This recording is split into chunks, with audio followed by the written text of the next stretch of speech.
La Terre est la seule planète de notre système solaire qui abrite la vie. Mais au cours de son histoire, elle a subi de nombreux chocs. Tout ce qui croise son orbite est susceptible d'entrer en collision avec elle. En ce moment même, de véritables poids lourds célestes parcourent l'univers et menacent de mettre la Terre KO. Ce serait aussi puissant que le déclenchement simultané de tout l'armement mondial. Sur n'importe quel point du globe, ce serait comme être à côté d'Hiroshima. Nos corps disloqués se disperseraient à grande vitesse et chacun de nos atomes serait propulsé dans l'infini, en un rien de temps. Certains scientifiques et d'anciens astronautes refusent pourtant de s'avouer vaincus sans avoir livré bataille. Ils livrent une course contre la montre afin de localiser ces tueurs cosmiques avant qu'ils ne déclenchent l'apocalypse.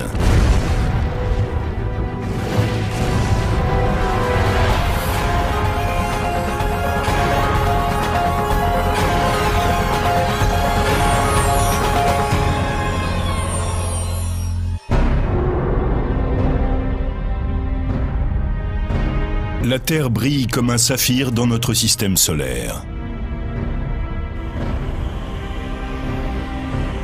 Nous coulons des jours paisibles, sans nous rendre compte qu'aux confins de l'espace, la menace vient peut-être droit vers nous.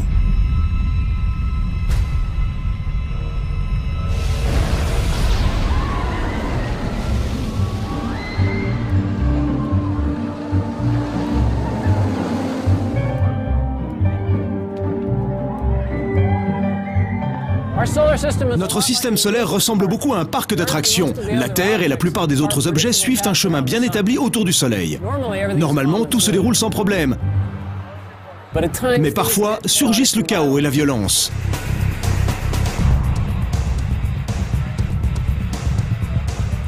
La Terre est percutée par des roches venues de l'espace, secouée, bousculée par des corps célestes, par l'énergie et les forces du cosmos.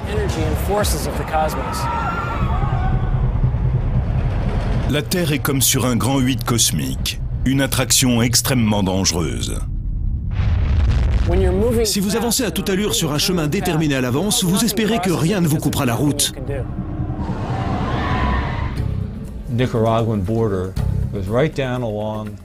L'astronaute Rusty Schweickart est bien placé pour savoir à quel point les objets célestes peuvent être dangereux. En 1969, il pilotait un module lunaire durant la mission Apollo 9. Aujourd'hui, il ne se contente pas de croisières dans le cosmos.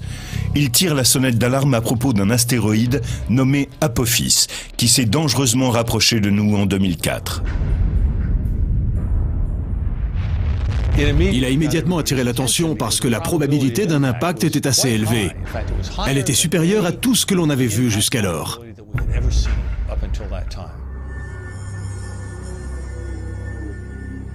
Schweickart cite en exemple un précédent événement terrifiant qui montre les dégâts causés par l'impact d'un astéroïde plus petit qu'Apophis. Nous sommes le 30 juin 1908 à 7h15 du matin.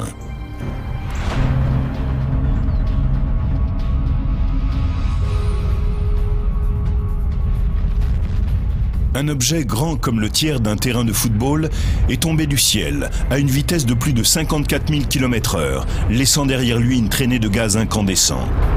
En quelques minutes, la boule de feu est entrée dans notre atmosphère et elle a brutalement explosé au-dessus de la forêt sibérienne de Tunguska.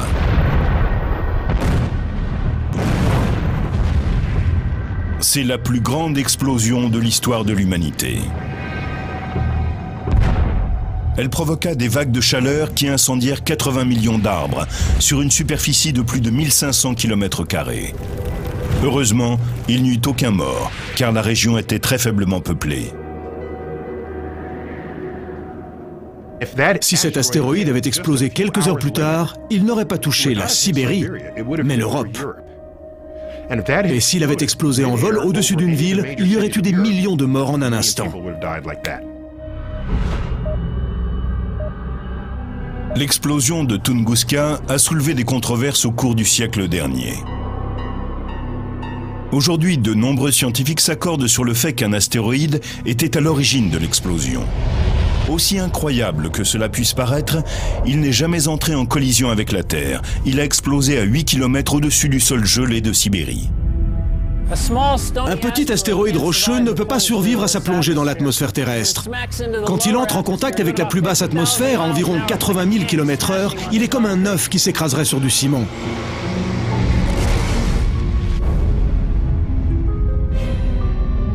L'explosion, qui a eu lieu au-dessus de la Sibérie, a dégagé une énergie équivalente à 15 mégatonnes de TNT. C'est-à-dire 1000 fois plus qu'Hiroshima. Si cela devait se produire au-dessus d'une grande ville, elle serait anéantie.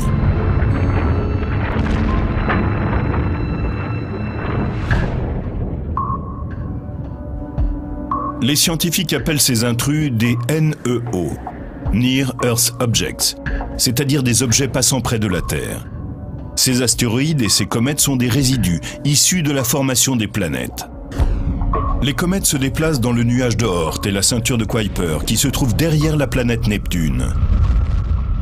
Les astéroïdes voyagent dans une zone comprise entre Jupiter et Mars. Mais leur voyage en orbite n'est pas forcément une routine. La plupart des astéroïdes sont en orbite dans une ceinture bien définie entre Mars et Jupiter. Ce ne sont pas ceux-là qui nous préoccupent. Mais quand l'un d'entre eux sort de cette zone et se dirige vers la Terre, là, les astronomes commencent à s'inquiéter. Très souvent, ces résidus cosmiques sont déviés de leur orbite et entament une course qui peut s'achever par une collision avec la Terre. L'atmosphère épaisse de notre planète pulvérise une grande majorité d'entre eux. Mais un objet plus grand peut traverser notre atmosphère et percuter le sol. Si vous vous intéressez au cosmos, et plus particulièrement aux forces qui pourraient nous anéantir, les impacts d'astéroïdes ne sont pas négligeables et ils sont dangereux. C'est déjà arrivé et cela arrivera encore. Il y a 65 millions d'années, un astéroïde de la taille d'une bourgade est tombé du ciel.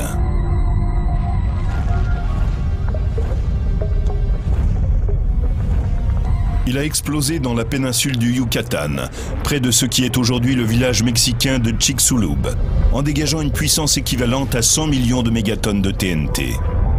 En percutant le sol, l'astéroïde a projeté des milliards de tonnes de croûte terrestre dans l'atmosphère. Cela a fait comme un voile autour de la Terre, bloqué la lumière du Soleil et fait disparaître la base de la chaîne alimentaire, tout en déclenchant l'extinction d'un certain nombre d'espèces. On pense que c'est ce violent impact qui est à l'origine de l'extinction des dinosaures. On peut penser que les astéroïdes sont un fléau. Mais c'est grâce à l'un d'entre eux que nous sommes ici aujourd'hui. Nos ancêtres mammifères rampaient et se cachaient pour ne pas finir en hors-d'œuvre pour le T-Rex. Quand les tyrannosaures ont disparu, il est resté une niche écologique qui a permis à nos ancêtres d'évoluer en une forme plus ambitieuse qu'un rongeur.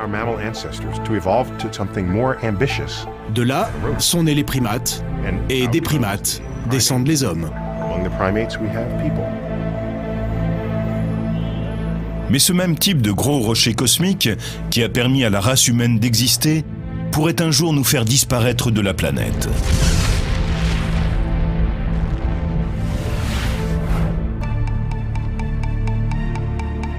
En 1998, le Congrès américain a demandé à la NASA de détecter tous les NEO d'au moins 800 mètres de diamètre. Le résultat de leur recherche est troublant. On compte plus de 850 NEO à proximité de la Terre. Ces astéroïdes sont nos voisins les plus proches et les plus dangereux du système solaire. Au laboratoire chargé de la construction et de la supervision des vols non habités de la NASA, Donald Yeoman dirige le programme d'études sur les NEO. Assisté de véritables chasseurs de primes cosmiques, il recherche ces assassins potentiels et les classe dans le fichier des ennemis publics les plus recherchés. Trouver des astéroïdes, c'est un peu comme pister des ouragans. En suivant un NEO, jour après jour, vous vous faites une idée de son orbite. Vous pouvez prévoir sa trajectoire, mieux connaître sa taille et déterminer sa vitesse en cas de collision avec la Terre. À l'aide de télescopes de dernière technologie, le programme de surveillance du ciel de la NASA, le Space Ground Survey, a détecté plus de 90% des NEO considérés dangereux.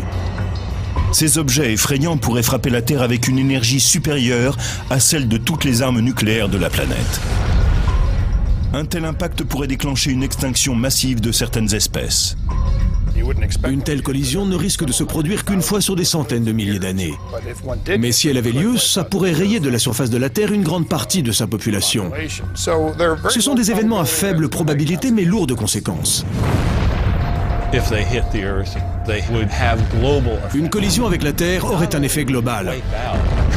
Non seulement les ondes de choc très lourdes pourraient anéantir un continent, mais le projectile serait expulsé en hauteur et retomberait sur toute la surface du globe.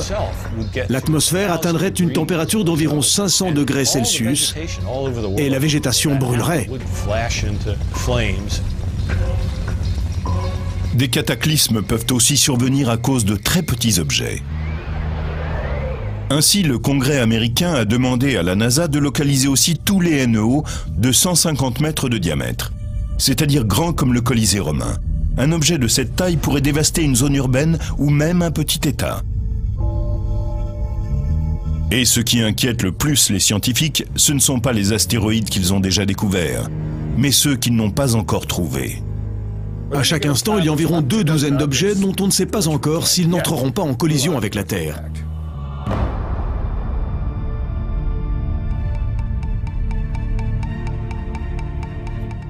Schweikart, l'ancien astronaute, est allé plus loin face à la menace que représentent les NEO. Il a demandé au Congrès américain la création d'une agence spéciale qui serait responsable de la protection de la population contre les objets célestes. Aujourd'hui, nous disposons de la technologie nécessaire pour empêcher définitivement les NEO d'entrer en collision avec la Terre. Nous pouvons littéralement commencer à remodeler notre système solaire et assurer notre survie. La question qui se pose est, le ferons-nous ou connaîtrons-nous la même fin que les dinosaures?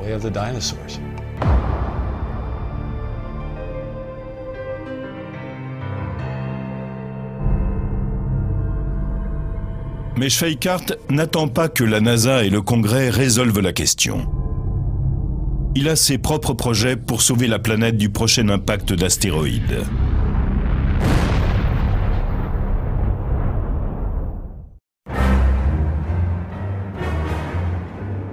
On a du mal à croire que la Terre soit là depuis plus de 4,5 milliards d'années, car depuis l'origine, elle encaisse des chocs violents.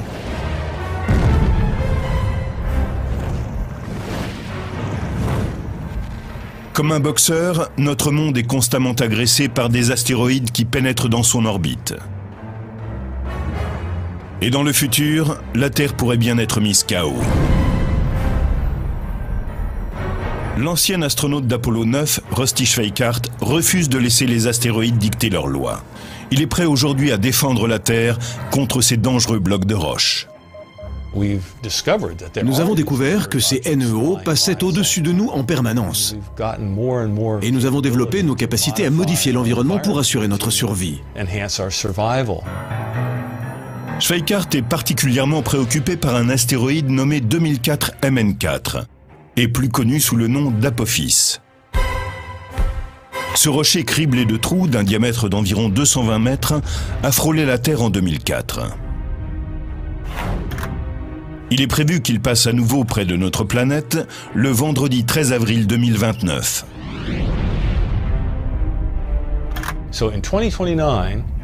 En 2029, Apophis sera encore plus proche de nous que les satellites de communication placés en orbite autour de la Terre. Il sera si près que certains pourront le voir à l'œil nu.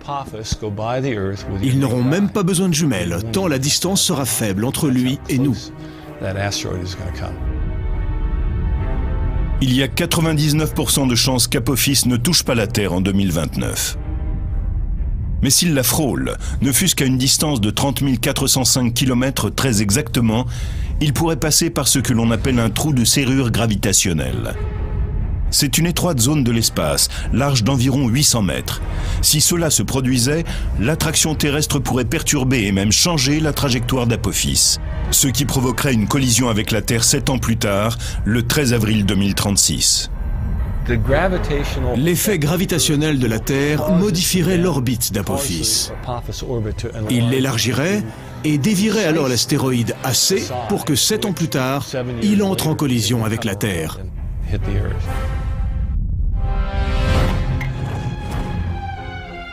Actuellement, Apophis a une chance sur 45 000 de provoquer une collision fatale en 2036. Mais même avec une aussi faible probabilité, les scientifiques restent vigilants. C'est une chose de savoir qu'il y a peut-être une chance sur 45 000 que l'astéroïde percute la Terre. Mais la vraie question est, y a-t-il une chance sur 100 ou même une chance sur 10? Quelles que soient les probabilités, cet événement se produira-t-il?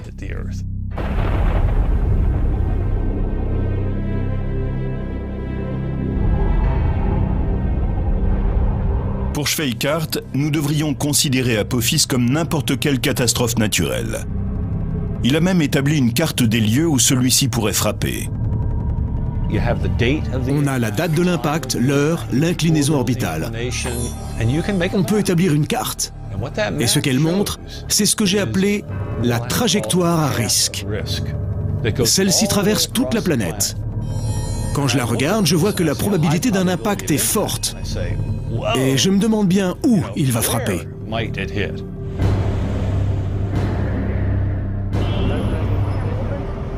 D'après Schweikart, Apophis pourrait entrer en collision sur n'importe quel point de cette trajectoire. Elle commence en Sibérie occidentale, traverse l'océan Pacifique, à proximité de la Californie, puis traverse l'Amérique centrale, pour finir en Afrique de l'Ouest. À propos des lieux qui pourraient être touchés, Schweikart propose un scénario qui fait froid dans le dos. L'astéroïde pourrait atterrir dans le Pacifique, au large des côtes de Californie, avec la force de plus d'1 million de mégatonnes de TNT. Un tel impact créerait un cratère sous-marin large de 8 km et profond de 2 km qui déclencherait des tsunamis. Des vagues déchaînées d'une hauteur de 15 mètres s'abattraient sur les côtes, provoquant un nombre de pertes humaines inimaginables. Un astéroïde de 300 mètres de diamètre qui tomberait dans l'océan poserait de sérieux problèmes. Un tel événement causerait des dégâts s'élevant à des centaines de milliards de dollars. Les spécialistes travaillent en ce moment à développer des technologies visant à prévenir ce type d'impact. Une solution serait de faire exploser l'astéroïde. Mais certains pensent que cela ne ferait qu'aggraver le problème. Plusieurs morceaux de l'astéroïde seraient alors dirigés contre la Terre au lieu d'un seul. La nouvelle mission de Schweikart est donc de dévier l'orbite des astéroïdes qui pourraient entrer en collision avec notre planète. En fait, ce que l'on cherche à faire, c'est à changer très légèrement l'orbite de l'astéroïde. On essaierait de modifier sa vitesse d'un 10 000e de kilomètre à l'heure, de façon à ce qu'il rate la Terre, au lieu de la heurter. Les collègues de Rusty ont élaboré des projets de vaisseaux spatiaux qui pourraient détourner les astéroïdes, et en particulier Apophis. L'un d'eux pourrait remorquer les astéroïdes et les éloigner de la Terre. Mais au lieu de les attraper au lasso comme un taureau, l'engin volerait devant l'astéroïde et utiliserait la gravité comme un câble de remorquage. Si vous vous placez devant un astéroïde durant une assez longue période, et si vous restez assez près de lui sans le toucher, vous allez augmenter sa vitesse. Ou si vous vous placez derrière pendant qu'il se déplace, vous allez le ralentir très légèrement. Nous pouvons modifier l'orbite d'un astéroïde si nous avons connaissance de cette menace assez tôt. Bien qu'une sonde se soit déjà posée sur un astéroïde par le passé, le plus grand défi consisterait à lancer une mission humaine.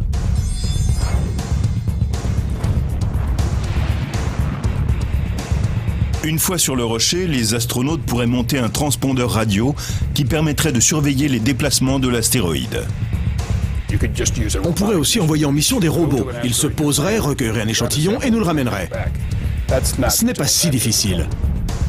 L'avantage d'une mission humaine, c'est que les hommes pourraient réagir aux caractéristiques intéressantes de la surface de l'astéroïde. Ils pourraient se déplacer sans avoir à dépendre de la navigation à distance.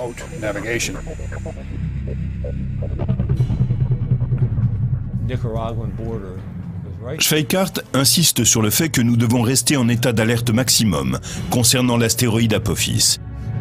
Et il a été entendu. Les Nations Unies ont prévu de rédiger une version préliminaire d'un traité afin de déterminer qui serait responsable de dévier les astéroïdes potentiellement dangereux. Ce serait vraiment criminel de rester sans rien faire alors que nous savons que cela va arriver. Ce serait parfaitement irresponsable.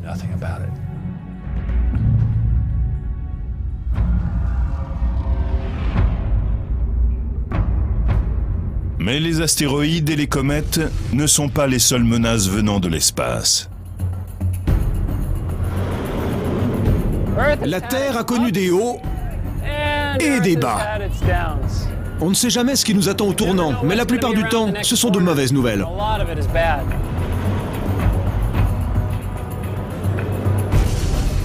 Dans de lointaines galaxies, des envahisseurs sont au travail, impatients de mettre un terme à la vie sur notre planète telle que nous la connaissons. 3 fois par jour, on voit apparaître dans le ciel un étrange flash. Il est des centaines de fois plus puissant que l'armement nucléaire mondial. Mais il n'a pas été créé par l'homme. Et si l'un de ces éclairs se produisait très près de la Terre, ce pourrait être sa fin.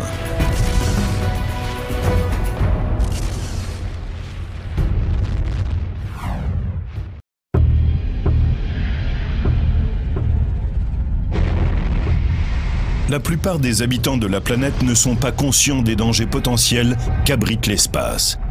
La liste en est longue et continue de croître. Imaginez que dans notre propre galaxie, la Voie lactée, une énorme étoile, explose. Et qu'elle envoie un faisceau d'énergie fatale en direction de notre planète. C'est un éclat de rayons gamma. La plus grosse explosion qui ait secoué l'univers depuis le Big Bang. Sur Terre, dans les villes et les campagnes, rien ne laisse présager de ce qui va se passer. Quand soudain, c'est l'explosion. Ce serait comme se trouver à moins d'1 kilomètre d'Hiroshima, et ce, sur toute la surface de la Terre. La puissante radiation brûle la couche supérieure de l'atmosphère. La couche d'ozone grille. Sur tout l'hémisphère, les êtres humains meurent, brûlés par les radiations, 100 fois supérieures à la dose mortelle. La disparition de la couche d'ozone provoque une hausse des températures, déclenche des cyclones, des tsunamis et des ouragans. La plupart des formes de vie sur Terre, comme dans la mer, sont anéanties. Cela ressemble peut-être à de la science-fiction, mais cela pourrait se produire si un éclat de rayons gamma touchait la Terre, à 100 années-lumière de distance. Les éclats de rayons gamma sont les plus puissantes explosions de l'univers. Le fait qu'elles soient si lumineuses alors qu'elles sont si lointaines signifie qu'elles dégagent une énorme puissance, correspondant à tout ce que le Soleil émettra au cours de ses 10 milliards d'années d'existence.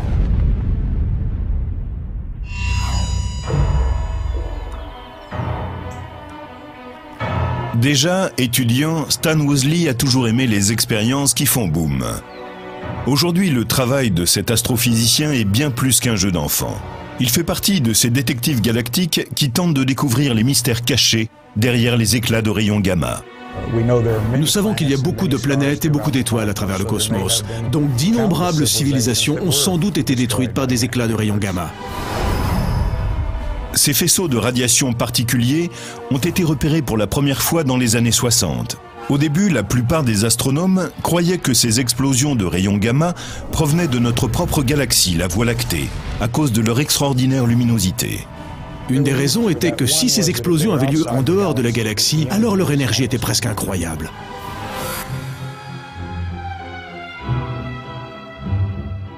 Mais à l'époque, même les plus puissants télescopes n'arrivaient pas à déterminer leur emplacement ni leur distance, car les éclats duraient quelques secondes, puis disparaissaient.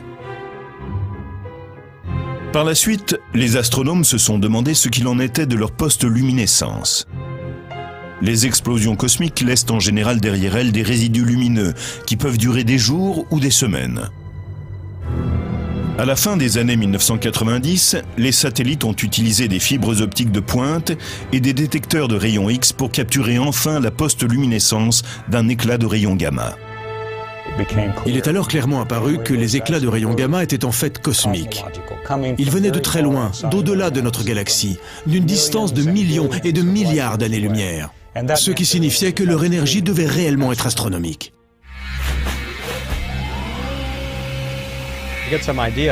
Pour avoir une idée de la luminosité d'un éclat de rayons gamma, on pourrait représenter la luminosité de notre Soleil par la faible lueur de cette LED. Et la luminosité d'un éclat de rayons gamma par le projecteur très puissant qui se trouve derrière moi. Quelle lumière, hein? Malheureusement, la lumière du projecteur n'est pas encore assez forte pour représenter pleinement celle d'un éclat de rayons gamma. En fait, il nous faudrait une centaine de millions de projecteurs pour obtenir la même chose. L'éclat de rayons gamma équivaut à la luminosité d'1 million de trillions de soleils. Ces explosions massives pourraient dévaster la Terre. Mais qu'est-ce qui les provoque ? Nous sommes quasiment convaincus que ces éclats de rayons gamma proviennent de la mort d'une étoile massive. Une étoile qui aurait au moins 10 fois la masse du Soleil. Et ce genre d'étoile est plutôt rare. Worsley a élaboré une théorie révolutionnaire qui explique la création des éclats de rayons gamma. Quand une énorme étoile meurt, elle s'effondre sur elle-même et crée un trou noir. Les trous noirs sont créés lorsqu'un ensemble de matière s'effondre sur lui-même. La densité est alors si élevée que la lumière ne peut pas s'en échapper. Mais Worsley avance que certaines étoiles résistent à l'aspiration au centre du trou noir. Il en résulte la formation d'un disque de matière tournant à très grande vitesse autour d'elle. En quelques secondes, les jets de plasma s'échappent de ces pôles de rotation. Et ces faisceaux d'énergie envoient de dangereux rayons gamma dans l'espace. Imaginez que l'on presse par exemple un fruit, une sphère ou n'importe quel objet dans un espace très petit. Le contenu de l'objet va jaillir. Dans notre cas, la pression est effectuée très rapidement et la masse est extrêmement grande. En même temps que les éclats de rayons gamma sont éjectés, l'étoile en train de s'effondrer explose ou devient une supernova. Une des raisons pour lesquelles les éclats de rayons gamma sont si brillants, c'est parce qu'ils prennent une quantité énorme de puissance qu'ils concentrent dans une petite fraction du ciel. Pour 300 éclats de rayons gamma, un seul est pointé dans notre direction. Ainsi, nous n'en voyons qu'un sur 300. Même si un éclat de rayons gamma se produisait non pas à 100, mais à 1000 années-lumière, la Terre pourrait tout de même être confrontée à une destruction apocalyptique. Si un éclat de rayons gamma se produisait à 1000 années-lumière de la Terre, ce serait environ 100 fois plus lumineux que ce que le Soleil émet. L'énergie relâchée dans l'atmosphère supérieure de la Terre équivaudrait à une explosion nucléaire de 100 000 mégatonnes. La couche d'ozone serait appauvrie. Cela provoquerait des pluies acides, des brûlures par déflagration, la combustion de la végétation. Ce serait ce qu'on pourrait appeler un hiver nucléaire. De nombreuses espèces pourraient s'éteindre.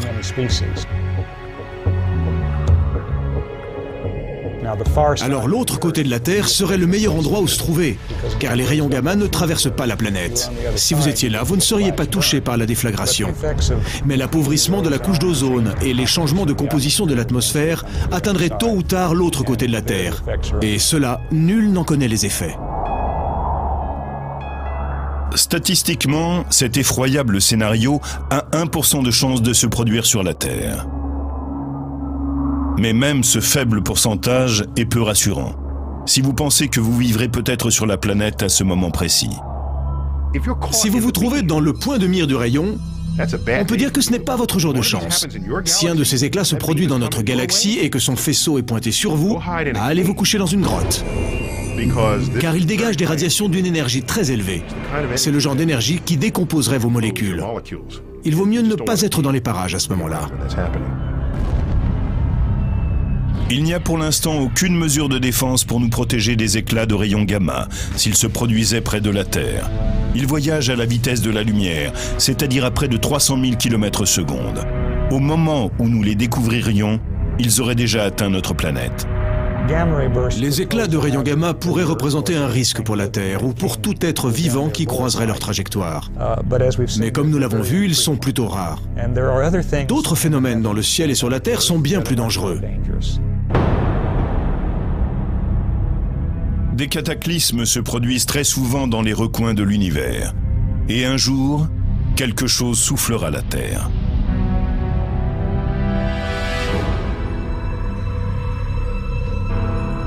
La plupart du temps, notre voyage autour du Soleil est calme et sans encombre, comme un tour sur cette grande roue. Et si rien n'entre dans notre trajectoire, cela peut continuer pendant des millions d'années. Nous savons que tôt ou tard, ce doux voyage prendra fin, mais nous ignorons quand.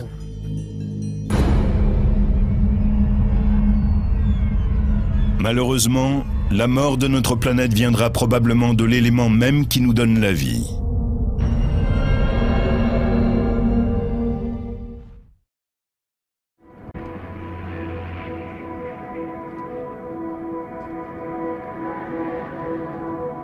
La vie est douce sur Terre, car notre planète est la 3e plus proche du Soleil. Pendant plus de 4 milliards d'années, il a été un allié, réchauffant et nourrissant notre planète. Mais un jour, cet astre deviendra notre ennemi. Le Soleil et la Terre entretiennent une relation unique. La Terre a une température spécifique, une taille particulière, elle abrite la vie, elle a des océans, et tout cela dépend du Soleil. Il est à l'origine de l'existence de la vie sur Terre, et il sera à l'origine de sa mort.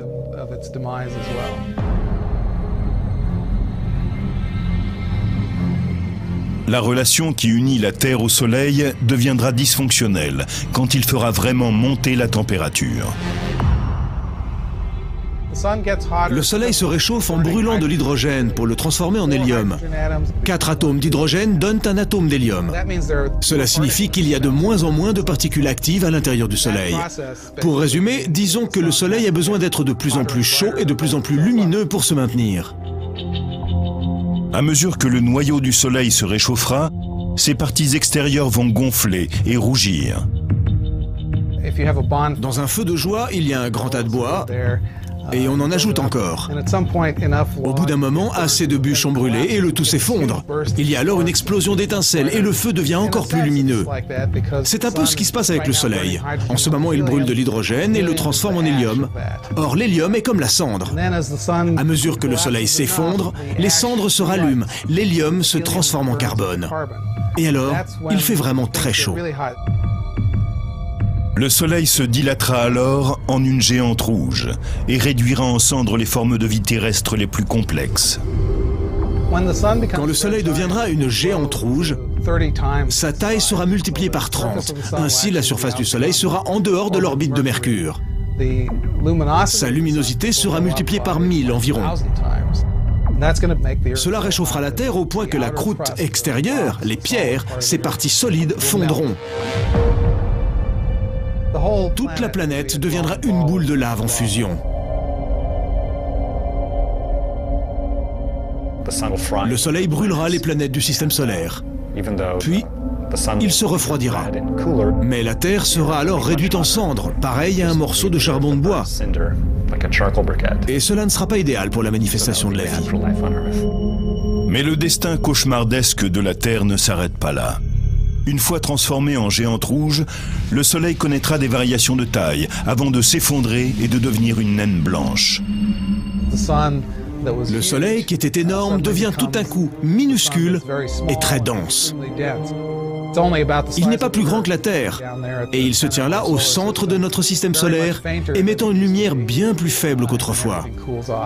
Et puis tout se refroidit, et il ne génère plus la moindre énergie. Ainsi, le destin du système solaire est de refroidir, puis de geler. Les humains se seront probablement installés sur une autre planète ou auront disparu avant que le Soleil ne transforme la Terre en boule de neige. Cependant, il pourrait avoir asséché notre monde bien avant cela. Si le Soleil ne nous tue pas quand il entrera dans sa phase de géante rouge, c'est qu'il pourrait très bien nous avoir déjà exterminés, en brillant assez fort pour provoquer l'évaporation des océans. L'eau est un composant essentiel à toute forme de vie. Donc, si la planète perdait toute son eau, cela pourrait causer la disparition de la vie sur Terre. Et une fois de plus, ce serait la faute du Soleil. Il y a peut-être des solutions pour que la Terre obtienne un sursis. En grandissant, le Soleil commencera à perdre de la masse, beaucoup plus rapidement qu'il ne le fait actuellement. Si sa masse diminue, il retiendra moins bien la Terre, qui se déplacera alors dans une orbite plus large. On assistera à une sorte de course entre le Soleil, dont le volume et la chaleur augmentent, et la Terre, qui s'éloignera légèrement de cette boule de feu de plus en plus chaude.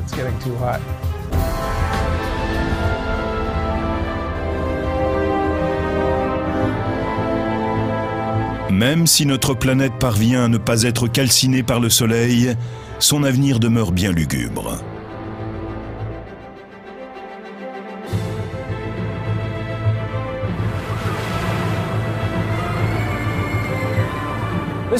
Cet endroit est plein d'aventures. Des manèges qui vous retournent l'estomac, des objets qui rentrent en collision. Ça fait peur. C'est un peu comme faire le tour du Soleil sur la Terre.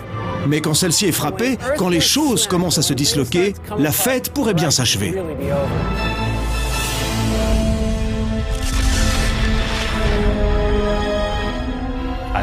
La fin de l'univers, je ne sais pas ce que ça veut dire, parce que j'aime le temps. Je vis dans le temps, donc c'est dur d'imaginer que le temps est une fin.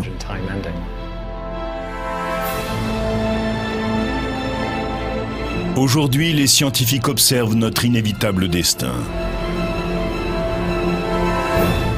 Dans un futur lointain, la Terre et l'univers entier pourraient être confrontés au dernier des monstres cosmiques.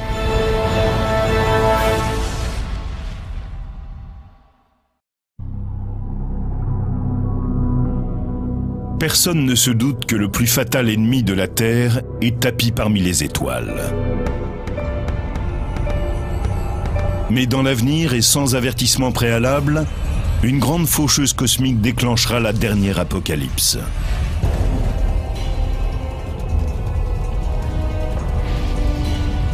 Elle déchirera l'univers. Les galaxies elles-mêmes se disloqueront. Les étoiles et les planètes seront réduites en lambeaux. Cet ultime événement s'appelle le Big Rip, c'est-à-dire la grande déchirure.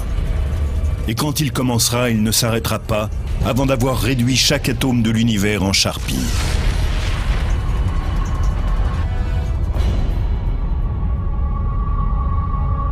Le Big Rip, c'est la fin de l'univers. Ce n'est pas comme si nous étions les derniers à rester lors d'une fête et qu'on se demandait qu'est-ce qu'on fait maintenant. C'est comme si on éteignait les lumières et que voilà, c'est la fin de l'univers.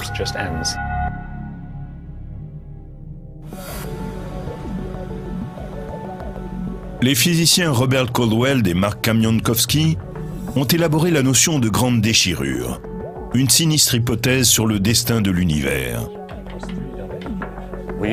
On a longtemps cru que l'univers, actuellement en expansion, atteindrait un point maximum.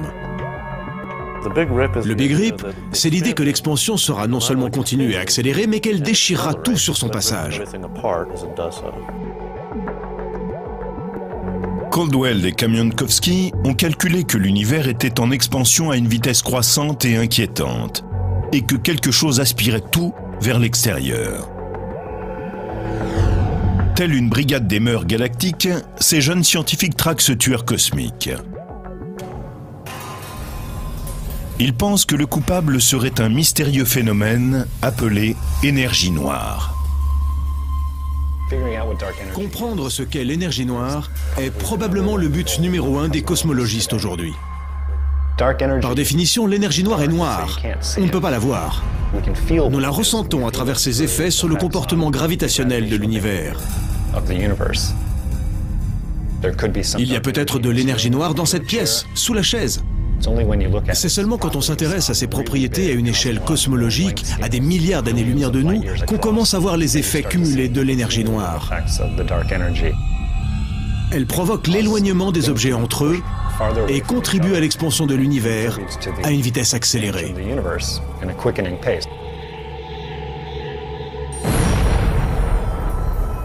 Edwin Hubble, qui a donné son nom au télescope, a été le premier à découvrir que l'univers était en expansion dans les années 20.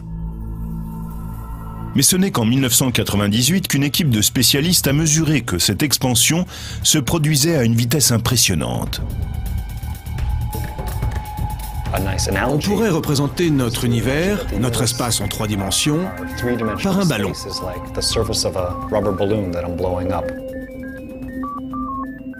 Voilà, je vais gonfler ce ballon pour démontrer les effets de l'expansion de l'univers. L'augmentation de son volume représente l'expansion des galaxies. Très bien, voilà une galaxie, et puis une autre. Où est notre galaxie? Nous sommes là. D'accord, ça c'est chez nous. Quand l'univers est en expansion, les autres galaxies s'éloignent de plus en plus de nous. Dans le cadre d'une expansion ordinaire, chaque galaxie reste de la même taille. Mais si l'expansion est très accélérée, alors chaque galaxie entre elle aussi en expansion. C'est ce qui se passe. Si je pouvais le gonfler assez vite pour représenter le Big Rip, le ballon exploserait. C'est comme si l'espace-temps était incapable de supporter ça et prenait fin. Mais nous allons simplement faire un trou dans le ballon. C'est ça le Big Rip. D'après Caldwell et Kamienowski, l'univers n'a aucune chance de survivre au Big Rip. Ils ont même commencé le compte à rebours de cet événement apocalyptique.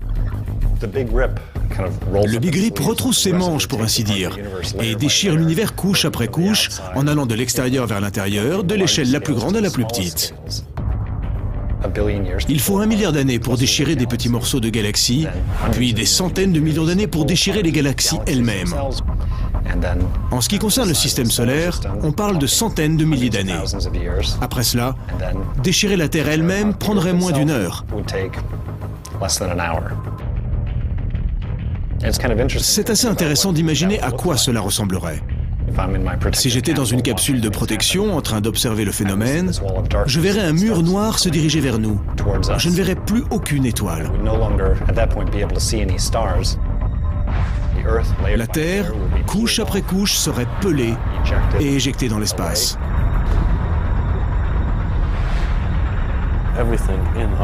Tout en nous, les molécules et les atomes qui nous constituent, seraient disloqués. Chaque atome de notre corps serait propulsé dans l'infini en un rien de temps.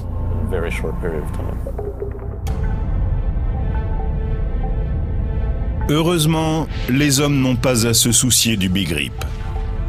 Caldwell et Kamienowski ont estimé son point culminant dans 50 millions d'années. L'univers sera alors 3 fois plus vieux qu'aujourd'hui. Ce qui est très amusant pour nous, c'est d'essayer de comprendre si c'est vraiment ce qui va se passer. Et d'essayer d'écrire le scénario de science-fiction de ce qui va nous arriver.